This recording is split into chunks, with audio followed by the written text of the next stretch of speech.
How old is ancient Egypt? Let's put this in perspective. If 1 mile equals 1 year, 230 years of American history heading east out of Indianapolis would get us almost to Zanesville, Ohio. More than 5,000 years of Egyptian history would get us just a little past Rome, Italy, which was about 1,000 miles short of our original destination, Cairo, Egypt. However, to continue our discovery of this fascinating country, we made our way south along the Nile to Luxor. It was known in ancient times as a center for religion, art, and political supremacy. The evidence? 2 gigantic temples built thousands of years ago.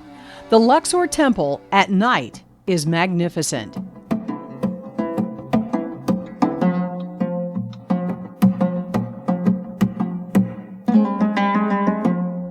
As we approach the temple, 2 gigantic walls. This is the horizon. These are the 2 mountains where the sun rises every day. A massive obelisk covered with hieroglyphics stands at this entryway. There used to be 2, the second now in Paris. And the seated granite statues date back to Ramses II, about 1300 BC, the pharaoh from the book of Exodus. This temple was built to honor the Egyptian god Ammon by a pharaoh who wanted to be a god himself, Amenhotep III. And although built for Egyptian religious purposes, it served other religions over the centuries. Peering out of the dark sky, the most recent inhabitant, a mosque built in the 10th century. But deep inside this temple, another secret revealed: the Holy of Holies, a Christian church with paintings of the apostles covering what were thought to be pagan hieroglyphics. They don't want to be bothered again and having hard work to chisel these images out, so they plastered over it. But the hieroglyphics may have the last say when it comes to history. You can see also the hieroglyphic inscription and the hieroglyphic paintings or carvings pushed out the plaster to say, we're here first. Get out of my way. The Temple of Luxor at one time was connected to another great temple less than 2 miles away by an avenue of sphinxes, some now buried. We toured the Karnak Temple by daylight. Its first stones were put in place around 2000 BC. This 3D animation, put together by scientists at UCLA, shows the expansion that took place over the next 2,000 years. This ancient temple is an accumulation of sacred buildings, chapels, columns, statues. But the centerpiece to which Karnak owes its fame is Hypostyle Hall, a place in which even James Bond got lost.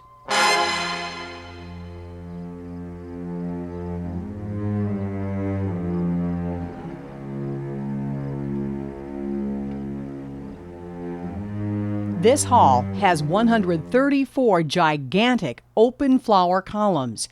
Each is 33 feet in circumference. We were dwarfed by their size and the accomplishment of the work.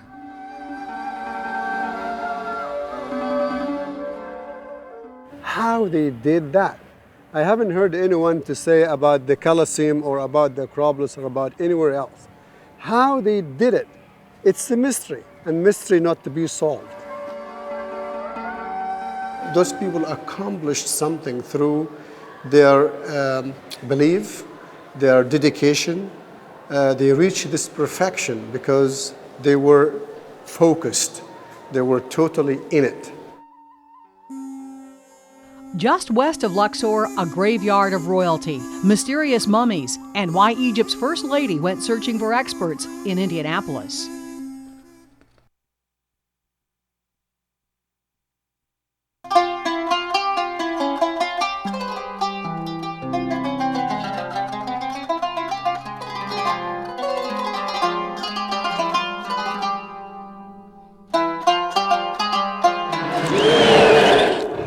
They've been portrayed in the movies as evil creatures of mystery and mayhem.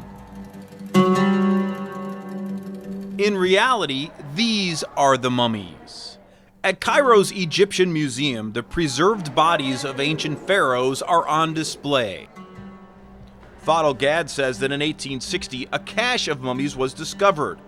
More than 50 relocated from their original tombs. Among these mummies that were found in the cache is Ramses II, which lies here in this room, and Thutmose I, and all the great pharaohs have been collected from their original tombs after the tomb has been looted in ancient times. The looters were after gold, and there was plenty of it. But the gold was not in the tomb to preserve wealth, it was for religious reasons. Ra is gold.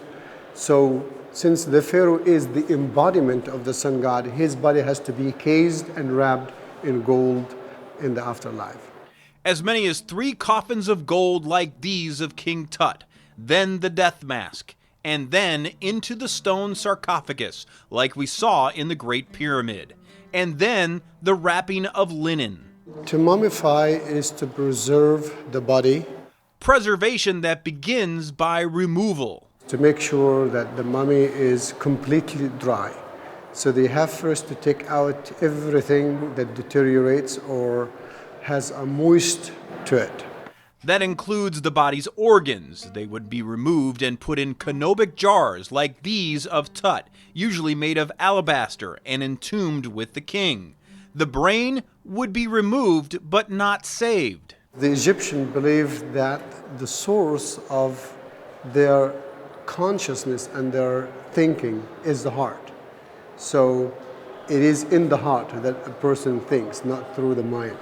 With their hearts or minds, they didn't believe in death. Death for the Egyptians was a transformation. Means you move from the physical world to the spiritual world. So the death, even the death word was not used. They said he's gone west. So west of Luxor, a burial ground for the pharaohs.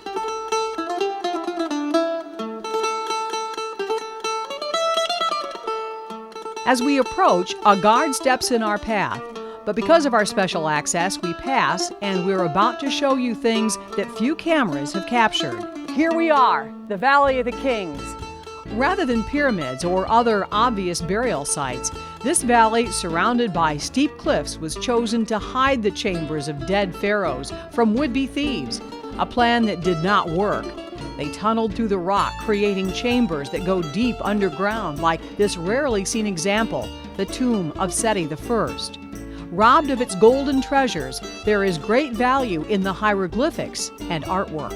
It is the most important tomb in the Valley of the Kings. Everything in the Egyptian mythology is depicted in this tomb of Seti I. Archaeologists never been looking for artifacts.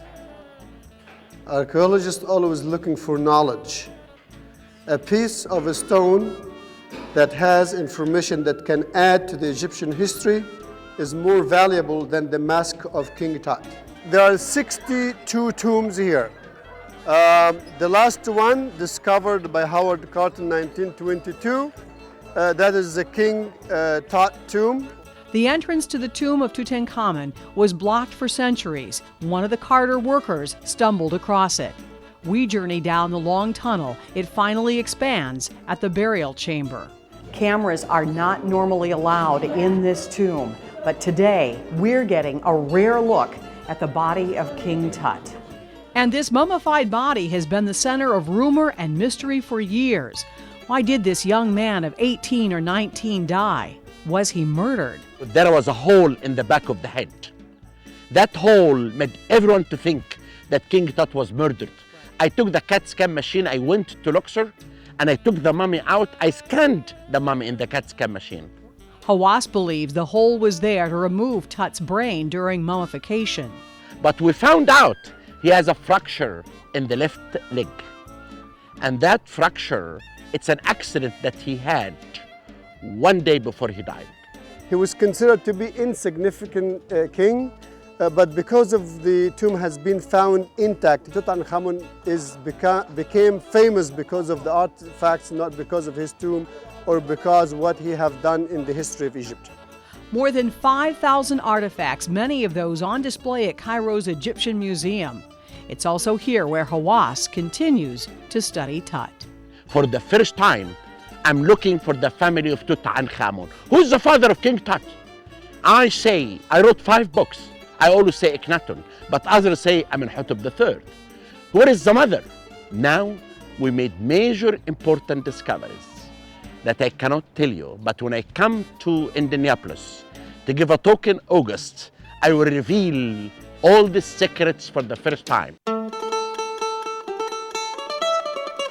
This is the first time that a camera to come to this place. A first lady and We are going down for about 30 feet. I will show you how